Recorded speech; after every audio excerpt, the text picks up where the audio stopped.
Pengarang Zubat mengatakan fakullu man bighairi ilmin ya'malu a'maluhu mardudatun la tuqbalu.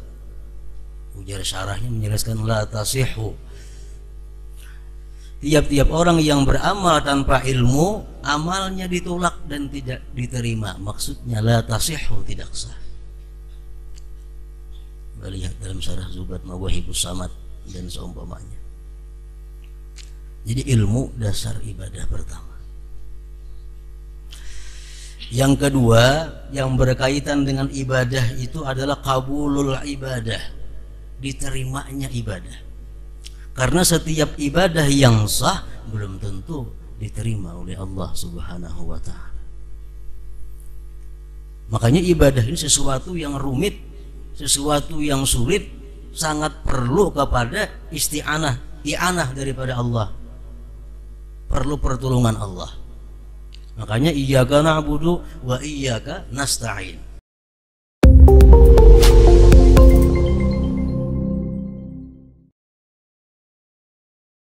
Para muhibbin rahimakumullah, al-ayatul khamisah min suratil Fatihah, iyyaka na'budu wa iyyaka nasta'in.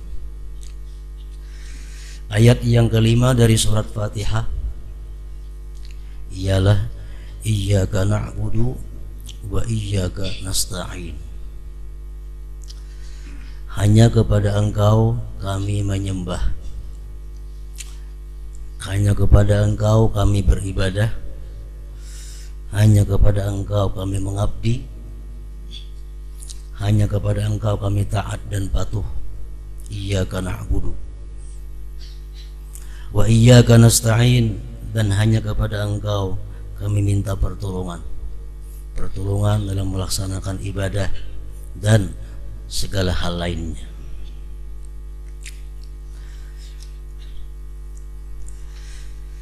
Iyyaka na'budu, hanya kepada Engkau kami beribadah, mengabdi. Ibadah itu menurut pendapat sebahagian ulama artinya al-qiyamu bil fi'lil matlub syar'a, melaksanakan dengan memperbuat sesuatu yang dituntut pada syara. Melaksanakan apa yang dituntut oleh syara itu namanya ibadah. Demikian dalam kitab Sirajut Talibin disebutkan demikian arti ibadah. Kita sembahyang berarti kita ibadah. Kita membaca Al-Quran berarti kita melakukan ibadah. Kita puasa berarti kita beribadah. Al-qiyamu bil fi'lil matlub syar'a. Hanya kepada Engkau ya Allah kami menyembah, kami beribadah, dan hanya kepada Engkau kami minta tolong, terutama dalam hal ibadah tersebut. Karena ibadah itu begitu sulit dan rumit, maka sangat memerlukan bantuan, pertolongan daripada Allah Subhanahu wa ta'ala. Ada 4 hal yang bersangkutan dengan ibadah. Pertama, sihhatul ibadah, sahnya ibadah. Yang kedua, qabulul ibadah, diterimanya ibadah itu. Yang ketiga, kasratul ibadah wa mudawamatuha ilal maut, banyaknya ibadah dan berkekalannya itu ibadah sampai mati. Karena firman Allah, wa'bud rabbaka hatta ya'tiyakal yakin, beribadahlah kamu kepada Allah sampai yakin. Menurut beberapa ulama tafsir sampai mati. Dan yang keempat, memelihara ibadah yang ada jangan sampai digugurkan oleh Allah Subhanahu wa ta'ala. Sahnya ibadah, diterimanya ibadah, banyak dan rutinnya ibadah, dan amannya ibadah daripada gugur, daripada dihapuskan. Nah, jadi 4 perkara itulah yang berkaitan dengan ibadah. yang mana kita sangat memerlukan, membutuhkan pertolongan dari Allah Subhanahu wa taala. Wa iyyaka nasta'in. Ibadah itu dikatakan sah, sihhatul ibadah.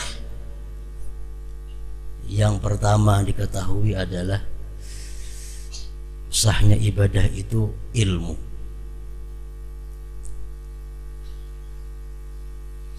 Kalau kita kada punya ilmu, ibadah kita kada sah.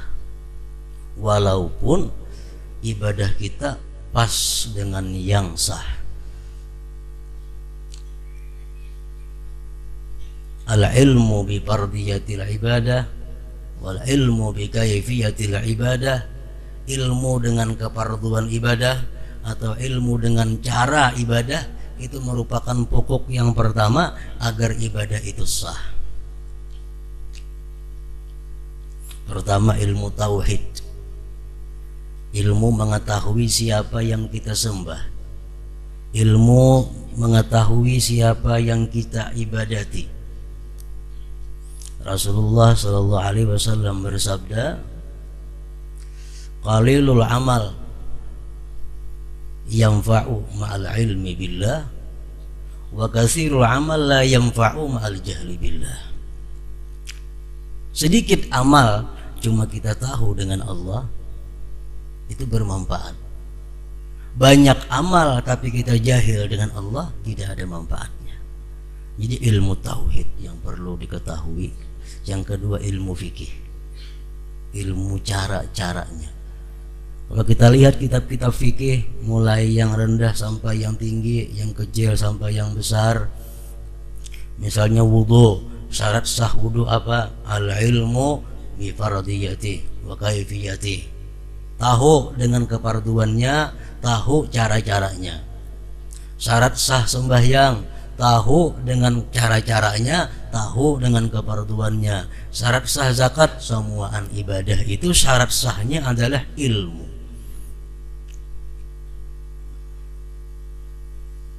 Jadi kalau kita hendak beribadah kepada Allah, kita menuntut ilmu.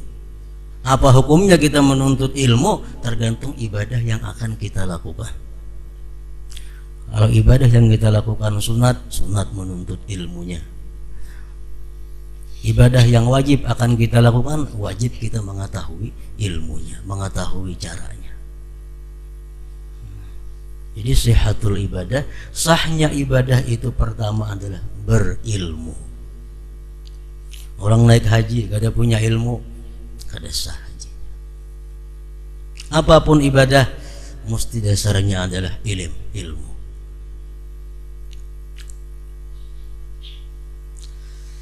Pengarang Zubat mengatakan faqullu man bighairi ilmin ya'malu a'maluhu mardudatun la tuqbalu.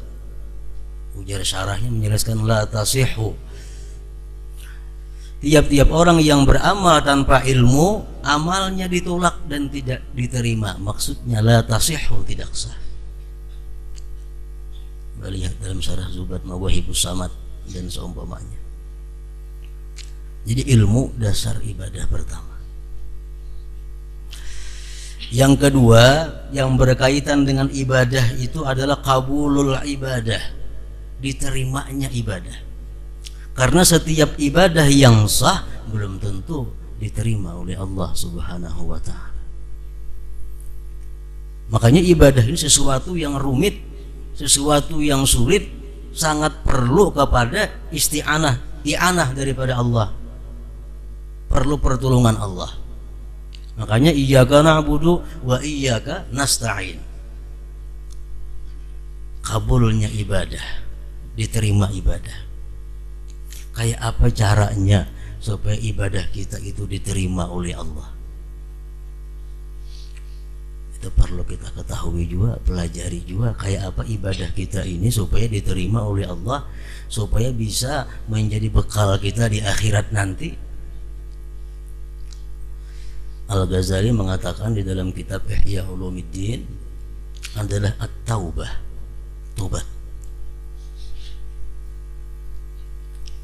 Tobat kepada Allah Subhanahu wa taala. Kenapa sebabnya ibadah itu diterima kalau kita bertobat sebelumnya? Karena sabda Rasulullah, at-taib habibullah. Orang yang bertobat itu adalah kekasihnya Allah. Kalau kekasihnya Allah beribadah kepada Allah, pasti diterima Allah pahala ibadahnya. Orang yang bertobat kekasih Allah, at-taib habibullah. Orang yang tobat kekasih Allah. Kalau kekasih ini beribadah kepada yang dikasihinya, tentu akan diterima.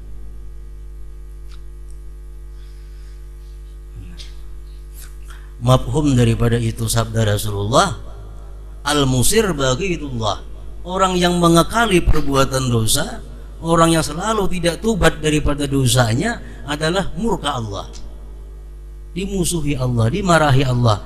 Kalau orang yang beribadah ini dimarahi Allah, sulit ibadahnya diterima.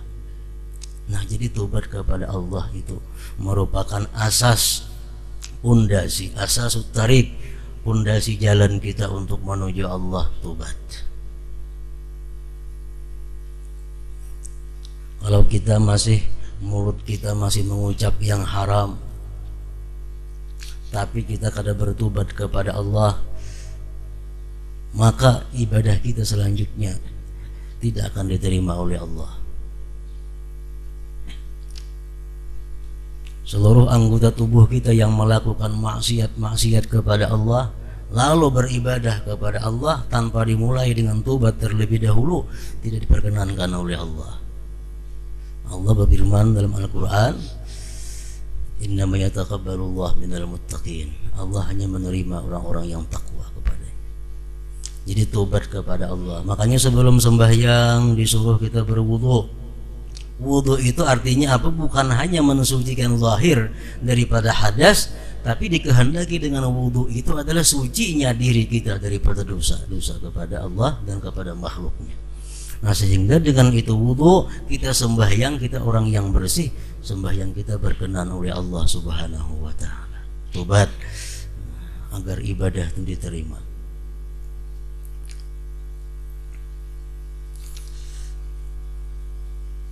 Selama kita masih suka menggibah orang, kita kada tobat, ibadah kita terhenti di langit pertama. Demikian bunyi hadis terjemahnya daripada riwayat Muaz bin Jabal. Kita ghibah, kita kada tobat daripada ghibah, kemudian kita beribadah kepada Allah, terhenti di langit pertama, ditolak oleh penjaga langit amal ibadah orang yang ghibah. Nah, jadi tobat dahulu kepada Allah Subhanahu wa taala, hanya melakukan ibadah. Yang ketiga, kasratul ibadah wa mudawamatuha ilal maut. Ibadah itu diperlukan banyak. Dengan banyak ibadah kita bisa menjadi kekasihnya Allah.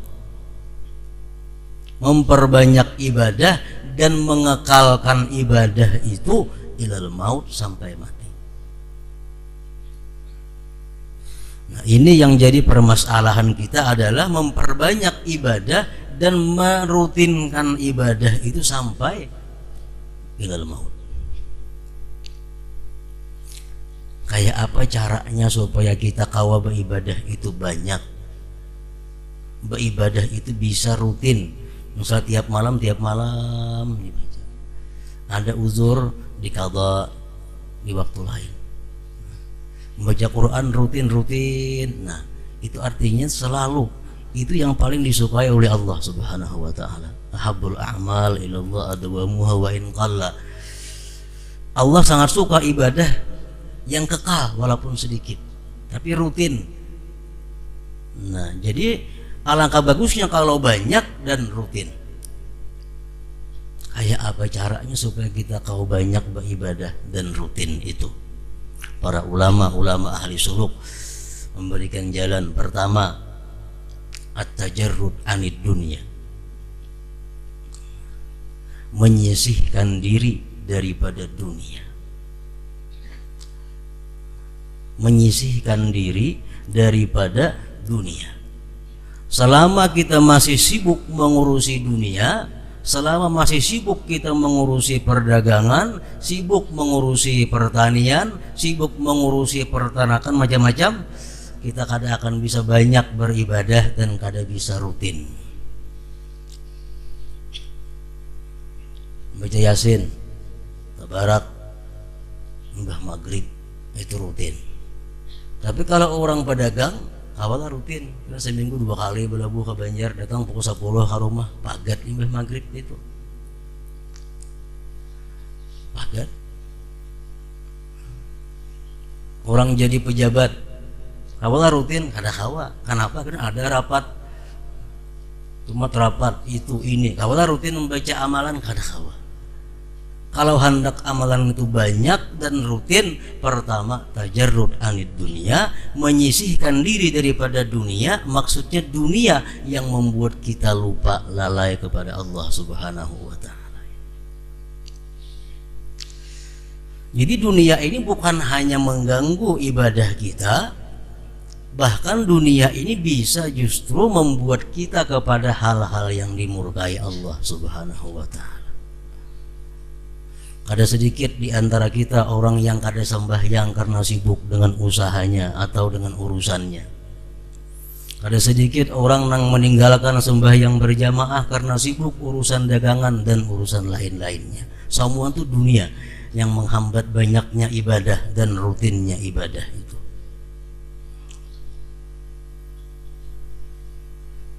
Rasulullah SAW bersabda, "Man ahabba dunya adarra bi akhiratihi, wa man ahabba akhiratah adarra bi dunya." Orang-orang yang cinta dunia, dia akan membahayakan akhiratnya.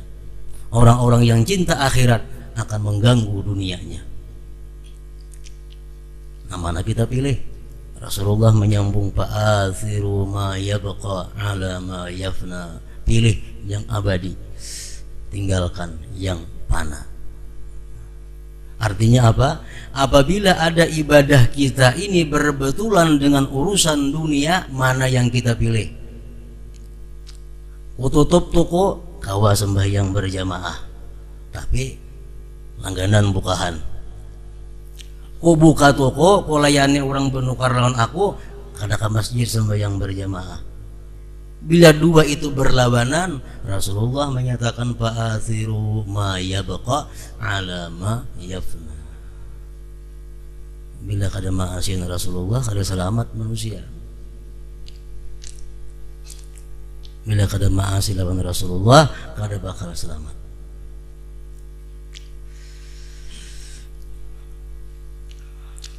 Rasul menyatakan lagi dalam satu hadis, la ta'tiyannakum ba'di dunya ta'kulu imanakum kama ta'kulun narul hatab. Selagi akan datang nanti kepada kalian dunia yang memakan iman kamu seperti memakannya api akan kayu bakar yang kering. Artinya apa? Nanti kita akan bertemu satu masa. Rasulullah ikhbar bil mughayyabat, mengkhabarkan dengan hal-hal yang akan datang yang gaib. Akan datang satu masa, ujar Nabi, dunia itu memakan iman. Artinya apa? Kita kadang-kadang dapat duit kalau kada berdosa. Kita kadang-kadang sugih kalau kada maksiat. Kita kadang-kadang jadi pejabat kalau kada berbuat dosa. Sehingga dunia kita dapat mesti harus melalui dosa. Kalau kita hendak sugih kada khawatir, kecuali kita maksiat maka hanya kawasugi. Itu ada kayaknya masanya ujar Rasulullah sallallahu alaihi wasallam. Orang kada kawa jadi pejabat kecuali hakun berbuat maksiat dulu. Kalau orangnya kada wani maksiat, kada bakal jadi pejabat tinggi, paling tinggi lurah. Itu kayak apakah? Kaina ujar Nabi ada masa macam itu. Kaina bukan wah ini kira-kira ada kaina. La ta'tiyannakum ba'di. Nah, jadi hendak membanyaki ibadah, hendak rutin beribadah, sisihkanlah dunia yang mengganggu kita. Memang kada semuaan dunia itu jahat kada. Ada dunia yang mendukung ibadah kita, ada dunia yang menunjang ibadah kita. Itu yang kita ambil, itu yang kita pelihara. Tinggalkan dunia-dunia yang selama ini mengganggu ibadah.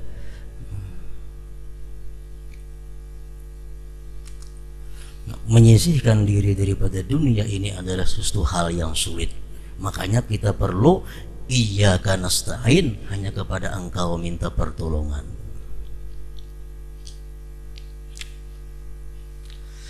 Yang kedua, agar ibadah kita itu bisa banyak dan rutin, di samping kita menyisihkan duniawi, kita mesti menyisihkan makhluk-makhluk Allah Subhanahu wa Ta'ala. Bila orang ini banyak berisi kenalan, bila orang ini banyak berisi kawan, orang ini suka bergaul, kadang-kala banyak ibadah dan kadang-kala rutin.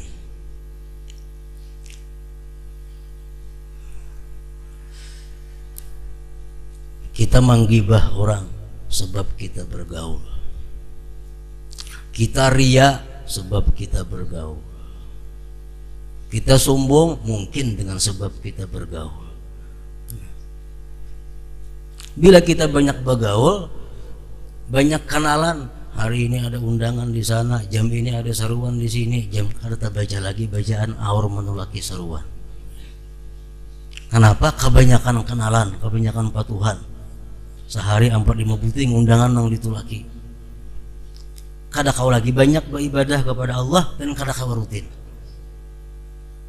Jadi manusia-manusia, makhluk-makhluk nang kada menguntungkan ibadah kita ditinggalkan. Apalagi manusia-manusia, kawan-kawan kita yang mengarahkan kita kepada maksiat, lebih lagi ditinggalkan. Imam Syafi'i berkata, kasratul imbisat tajlibu ikhwanas su' wa kasratul inqibat turisul adawah fakun baina dzalik. Kalau kita hidup ini terlalu terbuka, artinya terlalu terbuka, siapa aja patuh boleh, siapa aja hendak dipatuhi, dikenali, itu akan mengundang kawan-kawan jahat berdatangan kepada kita. Kita buka rumah, siapa silahkan datang, boleh, bejurut dan ada baiknya di tangan.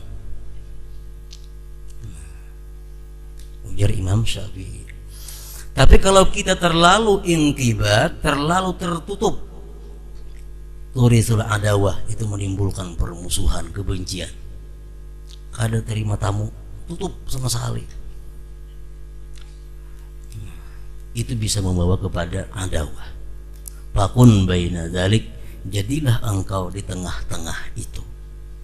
Nah, artinya di tengah-tengah itu apa? Kita kenalan, kita bapak Tuhan, kita bakawan, selama itu membawa kita kepada taat lawan Allah. Kita jauhi kawan-kawan, kenalan-kenalan, bila itu melalaikan kita, bahkan membuat kita melanggar hukum Allah Subhanahu wa Ta'ala.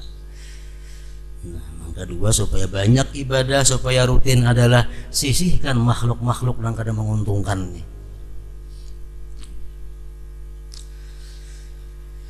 Yang ketiga, yang menyebabkan kita ini sulit beribadah banyak dan beribadah rutin, syaitan. Setiap kita ada punya syaitan, dan syaitan sudah berjanji akan selalu menggoda, mengarahkan manusia kepada jalan yang sesat. Itu Al-Quran menjelaskan demikian. Nah, kayak apa cara menghadapi syaitan? Muharabatus syaitan, memerangi syaitan. Para ulama ahli suluk mengatakan bil ilm wat taqwa, dengan ilmu dan takwa. Syaitan selalu menggoda kita. Apa godaan syaitan kepada kita? Yang pertama-tama, ukfur, kafir engkau, kafir engkau.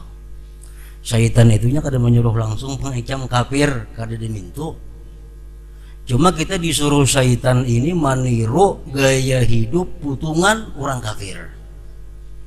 Pakaian kita kayak orang kafir, desain rumah kita kayak orang kafir, paguringan kita kayak orang kafir, semuaan kayak orang kafir. Jadi syaitan mengajak kita yang pertama adalah ukfur, kamu harus kafir. Nah, kita menjawab itu dengan ilmu.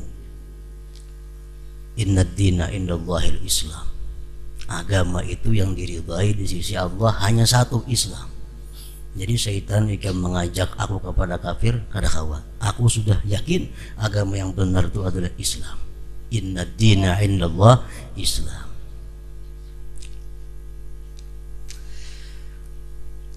Apakah syaitan berhenti menggoda kita? Tetap menggoda kita. Ujar syaitan, kalau ikam kada mau bakafir, la ta'mal. Ikam jangan beramal. Ikam jangan beramal. Bapak ikam beramal, dia sudah takdir ikam masuk surga, ikam masuk surga aja mati.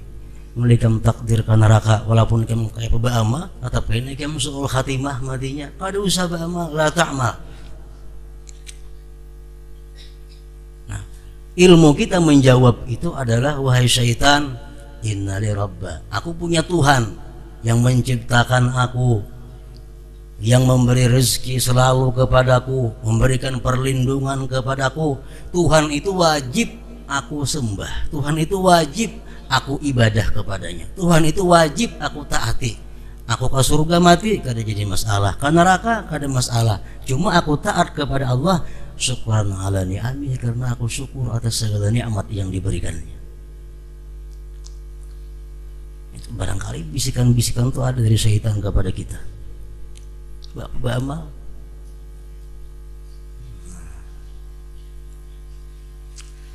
beramal juga, tetap kita beramal. Dan sudah kita beramal, apakah syaitan itu ampih menggoda kita? Kada berhenti. Ujar syaitan, amun ikam memang hendak beramal juga, sawwi fil amal, kaina-kaina gin beramal, kaina-kaina. Hikam masih umur 40, masih umur 50. Apa Hikam 100 tahun aja mati, 60 tahun lagi. Nah, tunda itu amal. Ilmu kita pelajari menjawab syaitan. Umur tuh kadang mesti sama lawan Abah.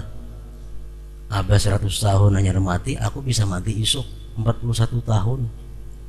Umur kada ada jaminan dari Allah menyamai bulan bin bulan tuh kada ada. Jadi aku mesti sekarang ini mesti beribadah kepada Allah. Isok belum tentu aku sempat. Nah, itu jawaban kita kepada syaitan. Ampikah syaitan menggoda kita imbah itu? Kada ampih. Ngapa jadi syaitan? Ajilil amal, lakasi beramal. Lakasi beramal tentang pula hidup, lakasi beramal. Orang nang kada pintar lalu tau buru-buru beramal, kada bertumak ninah lagi nak kayak mematuk banca-ancap. Kenapa digoda oleh syaitan? Lakasi beramal. Nah, kalau kita punya ilmu, kita menjawab, syaitan, ala ajalah minka wa ta'anni minallah. Katuju ba'anca-ancap beramal itu ikam perlahan itu nang dari Allah Ta'ala. Jadi aku perlahan aja beribadah, pada perlu ba'anca-ancap ibadah. Nah, jadi kita beribadah perlahan. Apalagi syaitan begitu. Nah, sekarang ikam merupakan manusia yang paling baik di dunia ini. Ikam manusia paling top sudah. Ikam wali Allah Ta'ala sudah.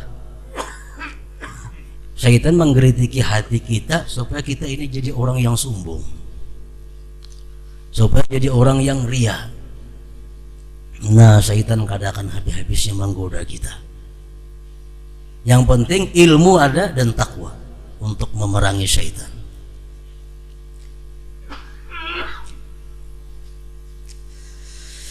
Yang terakhir yang menghambat ibadah kita itu banyak dan rutin, nafsu.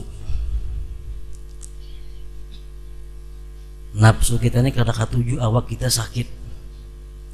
Duduk panat kada katuju sama sekali nafsu. Apalagi tengah malam bangun paling kada katuju nafsu. Nafsu yang dipikirkannya hanya kepentingan kelezatan saat itu. Nah, mengatasi nafsu ini ujar para ulama ahli suluk adalah biriyadatin nafsi, dengan melatih diri melawan nafsu itu. Kayak apa cara melatih diri melawan nafsu? Bihamlin nafsi 'alal masyaqqah, dengan memaksa diri melakukan hal-hal yang sulit. memaksa diri melakukan hal-hal yang tidak disenangi oleh nafsu. Bila kita paksa, nafsu akan kalah dengan sendirinya. Nah, jadi 4 perkara itu yang membuat kita ini sandat beribadah. 4 membuat kita balang kambingan beribadah. Dunia, makhluk, syaitan, lawan nafsu tadi.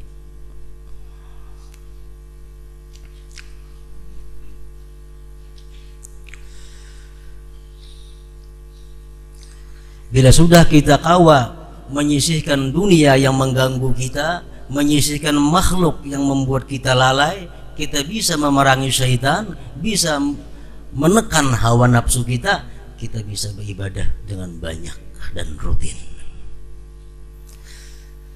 Nah, selanjutnya lagi yang dijaga adalah ibadah yang sudah bagus tadi, jangan sampai gugur, jangan sampai terhapus, jangan sampai jatuh gara-gara perbuatan-perbuatan selanjutnya.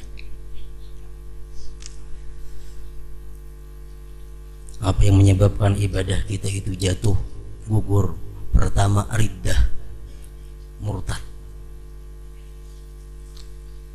Begitu dia murtad, amal ibadahnya sudah ihbat, gugur semuaan. Nauzubillah min dzalik. Yang kedua, riya, menggugurkan amal. Maksud riya ini di sini adalah menggunakan ibadah untuk mendekatkan diri kepada makhluk Allah, menggunakan ibadah untuk punya tempat di hati manusia, menggunakan ibadah untuk dipuji disanjung, menggunakan ibadah supaya dihutangi orang, menggunakan ibadah supaya dikasihani orang. Itu menggugurkan amal. Yang ketiga, ujub,